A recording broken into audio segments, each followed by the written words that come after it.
It's election day. Let's talk about the person who is primarying against my representative, Alexandria Ocasio-Cortez. Uh, Her name is Michelle Caruso-Cabrera. Uh, but she's decided to go now by MCC. Or maybe she has her whole life. I don't know, but that's like in her branding. MCC versus AOC. It's very catchy. I don't think she really has a chance. She was a Republican up until a few years ago. She is extremely conservative fiscally, at least according to her own book. But she doesn't really have a platform, so it's hard to say what she's for. She's super pro Nancy Pelosi, so she's an establishment Democrat, I guess now. In her book, she says she's really an independent, which is fine. But this district is pretty far left. Like, that's why we have Ocasio-Cortez as our representative. And I just think it's interesting, like, people who do something like rebrand yourself, even if it's just taking on your initials. So she's been, like, the idea of her has, or what she's done, I've been following it pretty closely, even though I don't think she really has much of a chance. But I've just been interested in who are the people behind her. Why do they dislike AOC so much? Why are they bothered by her so much? And so I've been following it closely. And it bothers me because I really think that Caruso-Cabrera and the people with whom she's aligned, they think that we're morons, basically. The voters in this district, maybe broadly, I don't know, maybe like, it just seems like they could pull one over on us. I think that the thing about the whole MCC versus AOC thing is that while her whole campaign is really to, the whole campaign is just a smear campaign against Ocasio-Cortez. At the same time, I think that what they're hoping for was that just like enough people would be confused by the fact that there's two women who each have like a hyphenated last name, which has like a Latinx sound to it. So I think they were just like gambling that like in some way that people would get confused at the polling station. And obviously I'm talking about like old people, but I don't know. This is just like something I'm thinking about, like why? Because I don't think she really ever had a chance, because this is a very the Democratic Socialists or Socialist Democrats, whatever.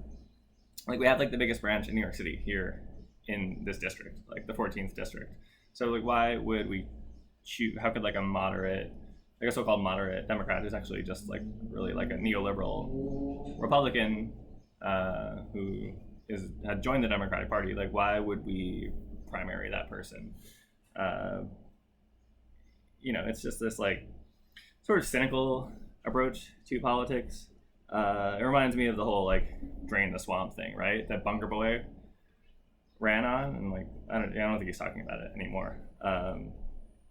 But they did that, and then afterwards, like 100% plutocrat cabinet, like the most bought and sold, career lobbyists, like or people who just had nothing to do with their like department that they were put in charge of or assigned to. Like it's just this like total bizarre like corporatism, which was like supposedly draining the swamp. This whole like lock her up thing. So all this sloganeering.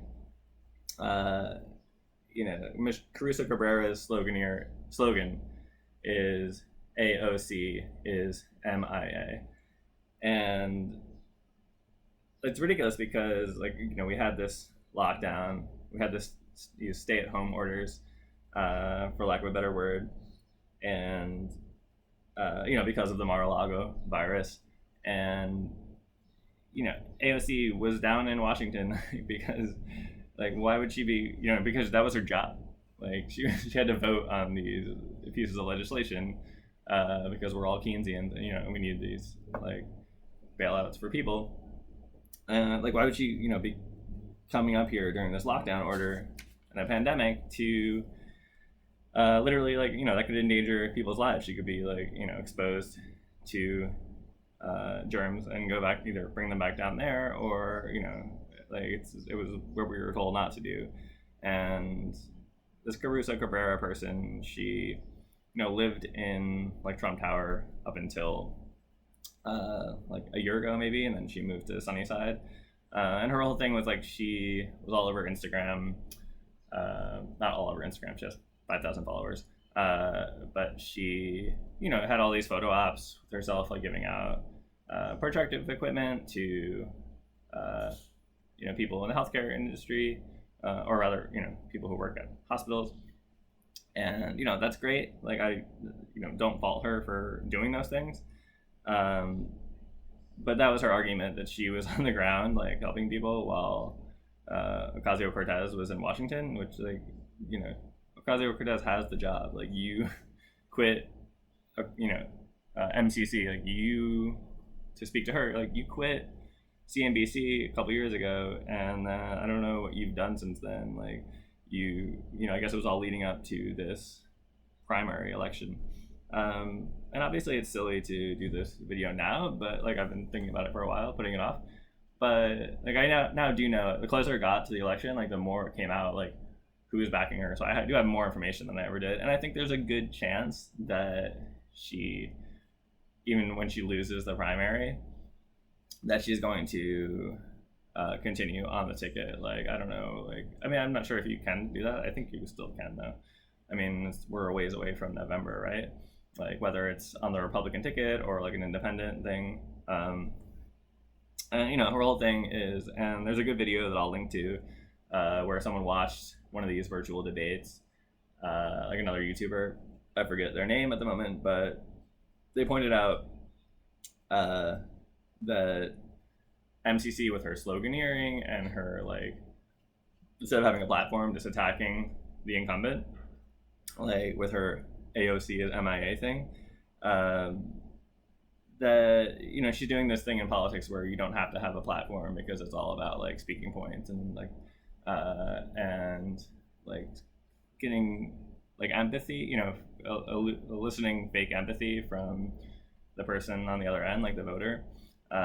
If you go to MCC's, like, campaign website, like, there's literally no platform, like, there's no policy, like, and this is someone running for, like, to be a representative in the House of Representatives in the, large body of the bicameral legislature that makes laws for this country of 300 odd million people, like, and you don't even have any policies. Like, it's just, like, sort of ridiculous, which, that's, like, American politics.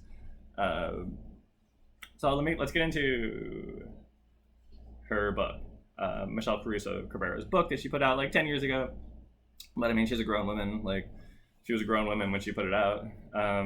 So I'd see how much her policies could have changed since, or her, like, ideas could have changed since then. If you had your ideas, like, fleshed out well enough to write a book about your political opinions, like, I don't see how they could change that much, except if you're, like, kowtowing to a party line, which, fine, obviously people who are part of the establishment of either party do that. Just one soundbite from that book. She says on page 3, so I'm not, like, I didn't really get into it. I didn't buy the book or anything. She says, "I don't believe government can fix much of anything." So there you go. Like, I don't know, like, I could come up with some silly, like, metaphors for that, but just the idea of putting a job into someone's hands who says, like, I don't care about this job, like, I don't have any interest in that, like, field, essentially, like, I think it's a waste of time. Like, why would you give someone that job? Like, I, like, think it's kind of fascinating. Okay, the intro to that book, which is called, I think it's called I'm Right. I don't know. The intro is by Larry freaking Kudlow. Um, so Larry Kudlow is Bunkerboy's economic advisor, and he wears these scarves and like glasses when he goes on to like news shows. Um, he's weird, but so let's just get into it. Like Larry Kudlow is always wrong. Like you can go onto YouTube and like if you're on YouTube, you can just look up videos about Larry Kudlow is always wrong, and like they'll just break it down for you. Like it's basically been 20 years of every time he makes a prediction economically, like the exact opposite happens. It's uncanny. So in late February, referring to the Mar-a-Lago virus, Kudlow had this to say: "We have contained this. I won't say it's airtight, but it's close to airtight." That's so embarrassing as a quotation. After that, 100,000 people died. So I'm not going to go into other things. That just gives you about him. That just gives you an example of how this person like has no real like. This is a White House advisor on the television. Like he must have had better data than that. If he didn't, that's scary. That means that we really have lost track of having anyone with an expertise on anything give any kind of advice like on the television. So he writes the foreword to her book, right? And you know he's this guy who like worships and fetishizes the so-called free market, and that you know that this free market that doesn't really seem to benefit anyone except the 1%, right? You know he's one of these people who is just like you know he's just a supply-sider for lack of a better word. So it's just like all this like very wishful thinking, like economic theory, like that we're you know like of people like you know like when Kushner goes and buys this building, like when he makes his first big purchase in charge of Kushner Properties and just like way over like pays for this building, right? They just think that if you like overpay for things and you sort of like flood the market with like goods or whatever, goods and services, that it's gonna like that the market will always perform like well. That like they want like unregulated capitalism essentially. Well, they say that they want that. They don't really. They want like socialism for the wealthy. Like they're all about like you know when Boeing goes down, when the automobile industries go down, they're all about like, oh yeah, let's pump that full of money. Like, but they're like absolutely no welfare for anybody. Like that's disincentivizing people to work. Like things like that. Like it's just like this. It's class warfare essentially, in my opinion. Go back to Reagan. Like this stuff was really popular with members of our you know right-wing party in America at the time, and it's continued to be pretty popular. And it was like reasonably popular among, to a certain extent, like Democrats really in the 90s. Like the neoliberals weren't that far off in terms of their policies, at least from this stuff. So to go further into MCC and who else is backing her, like Larry Kudlow isn't part of her campaign. Like he has his hands full at the White House making awful, you know, giving awful advice to everyone around him probably. But first of all, we found out that her husband is in charge of this PAC, which has, you know, the PAC's not giving her money, but the PAC like put all these flyers everywhere about how bad AOC is and how she's a socialist and it's going to destroy like America. I forget what her husband's name is, like, and this PAC, like it's, I don't know, it's not worth really thinking about. But like someone else who I don't know if they're involved directly in her campaign, but it would be weird if they weren't. I guess it wouldn't be outrageous because there's a lot of people throughout the country who are bothered by Alexandria Ocasio-Cortez, specifically her policies and the fact that she has been demonized by parts of the media for for her policies, which they see as some kind of evil government takeover. So someone who might be associated with the campaign, someone who certainly hopes that we will think they are, they set up this YouTube account called like MCC for MY14, and it's just a picture of Michelle Caruso-Cabrera as the icon for the account. So and all they post on this YouTube channel, like, it's not videos of Caruso-Cabrera talking about policy or even like attacking AOC. It's become just videos of so-called Antifa people like doing things. Like the most ridiculous one, and they took this down, which is a bummer, but I got a screenshot of it, was one where it literally just said like Democratic Socialist steals cheesecake, and it's just like a picture of a woman, not a picture, but a video of a woman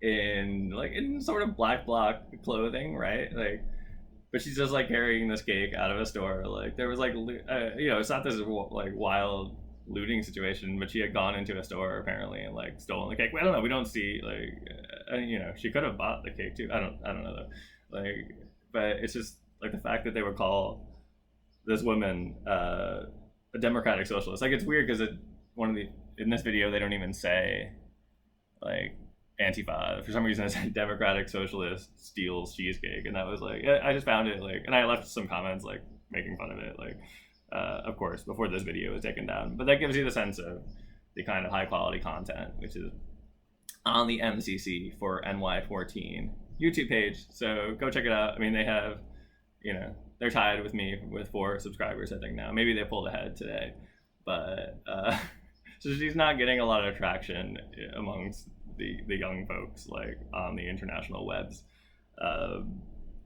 And just this whole thing of calling this person a Democratic Socialist, I thought was really funny, because NY14 is, we are full of Democratic Socialist young people.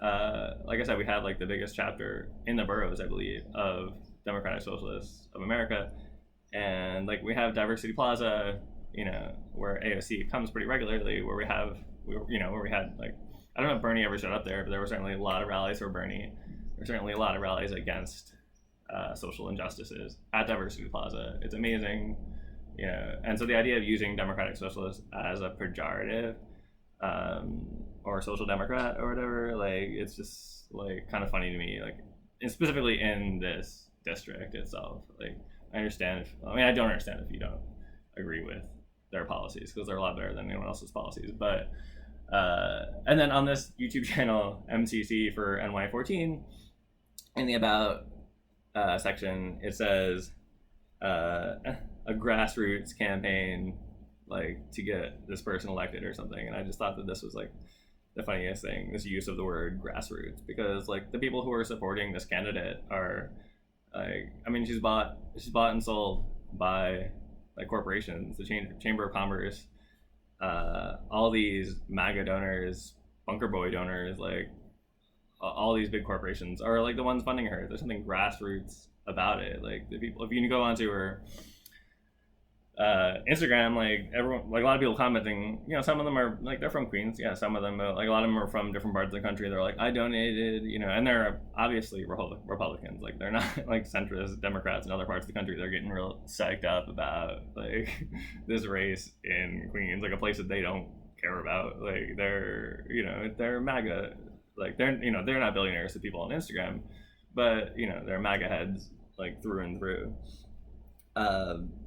So I don't know, I don't know who's running that one, but, as far as like Airtight Larry, doing the forward to her book, I think that like it's kind of ridiculous, because I did find out in the New York Post, the person running her campaign, or at least one of the people, is this guy named Hank Scheinkopf, and like I did a little bit of like research on him, and he's actually like pretty interesting he worked for the Clinton campaign. I think it was the presidential campaign. I don't remember what year, but he worked on the De Blasio, no, not De Blasio, excuse me. He worked on the the billionaires campaign, Bloomberg's mayoral campaign. I don't know what year that was, but he's obviously been pretty successful, this guy, Hank Sheinkoff. So associated with Democrats, but, obviously, it's up in the air whether Bloomberg is a Democrat. I'd say he's like a very business, pro-business Democrat, essentially. I know he ran as a Republican or an independent or something for one of his mayoral terms, but he's not really a Republican. I mean, he ran for the Democratic nomination for president recently, right? So Sheinkoff, I did a little research on him, and I found this article on Politico from April 2019 by a writer named Ben Schreckinger. And the article was examining Kudlow, Airtight Larry, and three of his associates, and these and they self-describe themselves, or this guy Stephen Moore, who's one of Larry Kudlow's associates in this article, he self-identified as these four people are the supply side Beatles. So it's a really funny thing to say about yourself, in my opinion. Who compares themselves to the Beatles at anything, especially regarding economic theory. It's just kind of very cringy. So Sheinkoff, and I mean, this is it's only a year ago, right? I don't know when the soundbite came from, but Schreckinger seemed to ask Sheinkoff. He doesn't say what question he asked him, but he asked him about these four men, essentially. And so it's unclear if he's answering the question about supply-siders in general or about these four men. The context isn't, there's context there, but it's not super explicit. But this is what Sheinkoff, who's leading MCC's campaign for representative of New York 14, this is what he had to say about supply side people and Larry Kudlow, perhaps in general, or perhaps in particular. They all have the same line of thinking, and they all support the same line of argument. The end result has been the greatest level of toxic inequality since the Great Depression. He was saying this back in April 2019 or earlier, so it doesn't have anything to do with the recent economic downturn. But to talk about something like that and then go work for someone's campaign who had Larry Kudlow write the foreword to their book, what? Hank Sheinkoff, I question your character. Unless you think maybe toxic inequality is a good thing. I mean, Toxic by Britney, very good song. So maybe that's what he was going for. I'm more of I love that song, but I'm kind of a piece of me apologist, Miss American Dream since I was 17. Maybe MCC should have used that song instead of just attacking AOC. So, and AOC, I think she's great. Obviously she's very charismatic, right? And that's, I think, something why some people on the right don't like her as well, right? And she's young and she's a woman. But even if I didn't agree with her policies, which I do, I would be a fan of hers for life just because she holds that little prick Zuckerberg. She holds his butt to the fire whenever he has to come up to Congress and explain how his website is undermining our democratic norms in this country at every possible juncture. So, AOC, she's gonna pull it through today. I'm not really worried about it, but and I don't think that Caruso-Cabrera is an evil person, like I was saying. If I read her book, I'm sure that there's some good points in there. And she's socially liberal. She's not trying to cover over everyone's eyes and secretly have some sort of socially conservative agenda. It's right there in her book. She's talking about how she she's like, you know, pro equality for like marriage, at least, like stuff like that. But I just can't imagine anyone who would want to spend $15,000 a month like living in Bunkerboy Tower in Manhattan. You know, it seemed, and then being an associate of Airtight Larry's and his cabal of like one percenters who want to concentrate power and wealth among a select few. It's just like doesn't sit well with me. Like I think that like who is a like social liberal, fiscal conservative, like rich people, like no one, you don't really meet like a poor person who thinks like that. Maybe once in a while you do, but like I can't think of that many that I really know. Like I can think of like a few people, but like most of those people are pretty like rich, like already, because you're essentially saying, I got mine, you know, you guys had to pull yourselves up by your bootstraps. And I just don't think that that policy really, those kind of policies really work, and they've been proven to not work, essentially. But let's talk about another Larry, not Airtight Larry. This Larry is fictional, but he could probably do just as good or better a job at making economic predictions for America as Airtight Larry has. Let's talk about Larry Potter, and more specifically about his Joe Rowling suing creator, Nancy Stufer, or Stauffer, I don't know, who started going by NK Stufer in the aughts to try to confuse people and capitalize on Potter mania and sell more books about Larry Potter and about her version of Muggles. Like she had these books, they were like children's books, and they were a lot shorter, and they happen to have like little creatures called Muggles in them, and they had been written like 25 years ago. They're like picture books. And then she had in another book, she had a character named Larry Potter, and he had glasses, so she like freaked out when these books like got really big. And were published by Scholastic in America. I don't remember who the publisher was in the UK. But you know, and Joe Rowling, it's possible, could have inadvertently or purposefully ripped off either the name of Harry Potter from this woman or the term Muggle. You know, and feel free to believe whatever you want about whether she did. Like by the time this was happening, she had so much money that obviously she could have like had hired the best lawyers in the world, so that even if she had like ripped off like secretly the whole plot of the whole thing, like she was, you know, there's no way that the litigation was going to come out in this woman Nancy Stufer's favor, because that's how suing people works. You gotta have the most expensive lawyers to win. And all I'll venture is that J.K. Rowling is a good writer, and that she should get off Twitter and continue to just count her money or something, do anything except be on Twitter. And I hate Twitter. I've always hated Twitter. I've never had a Twitter, so that's not like just something I'm saying. I think it just allows people to, or sort of incentivizes people to just like take their worst opinions and throw them out there to be like controversial, like, and just like every like little thought that pops into your head isn't worth publishing, like even if you're a wildly successful writer, like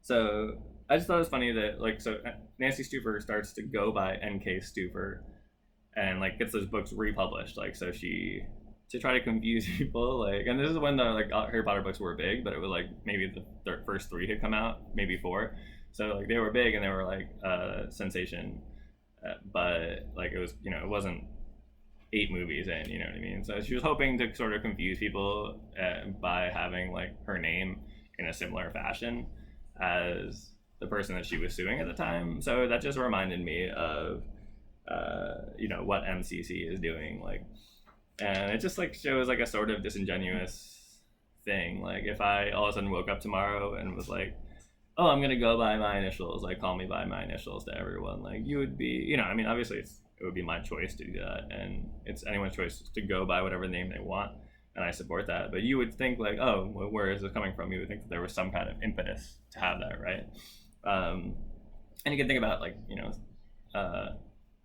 that imitation is like the highest form of flattery and stuff.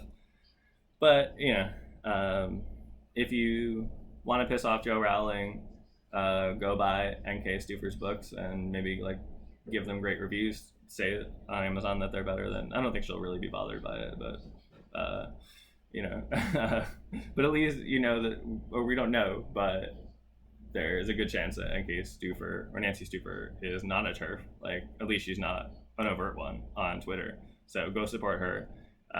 But don't, if you're trying to buy an N.K. Jemisin book, don't buy an N.K. Stufer book by accident, like, because that would be very counterproductive at the moment, because N.K. Jemisin is awesome. So, and I hope we don't accidentally elect MCC. So, you know, AOC, we're behind you. And old people, don't accidentally elect MCC, because she'll probably try to defund Medicare and Medicaid, because that is a big part of her book. And also, she, you know, in her book, she talks about like that there should be no unions for public servants, for people who work for the public sector, which is really interesting. Like, because, you know, right now, like, it's an interesting thing to be talking about because of the defunding the police movement. Like, we all of a sudden, like, we're talking about like this very, very strong union, right? This absurdly strong union, and it's like, you know, obviously I want to defund the police, and it's a problem that the police union is the strongest one, but it says a lot about our country that the only strong unions we really have are like the police and, you know, the teachers and whatnot, and that the police one is so strong that you can do things like murder people and get away with it in some states. So, you know, AOC, you got this. MCC, when you lose a primary, drop out, stop wasting people's money, and you and your people got to come up and pick up all these flyers that you threw all over my street. Yeah, and if you don't, I'm gonna